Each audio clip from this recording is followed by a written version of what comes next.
trick to about couples. Andito yung apat na perfectly matched couples.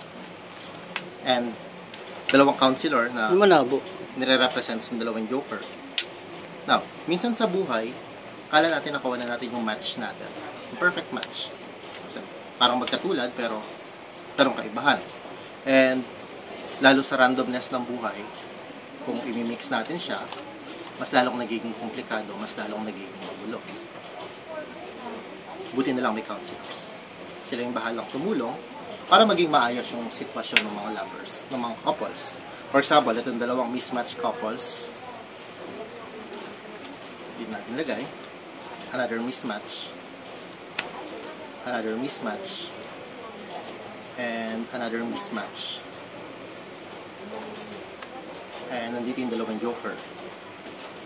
Now, yung dalawang mismatched couples, pupunta sila ngayon sa mga counselors para humingi ng tulong.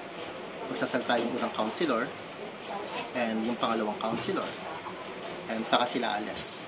Pangalawang couples, ganun din, pupunta sila sa counselors. Magsasalta yung una and yung pangalawa. Saka sila alis. Ganun din yung pangatlo. Pupunta sila sa counselors. Magsasalta yung una and yung pangalawa. Saka sila alis. Ganun din yung pangatlo. Pupunta sila dun sa counselors, magsasalta yung una, and yung pangalawa, saka sila alis.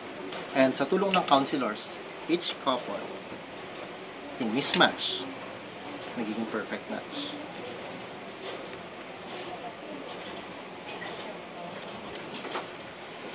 Pwede.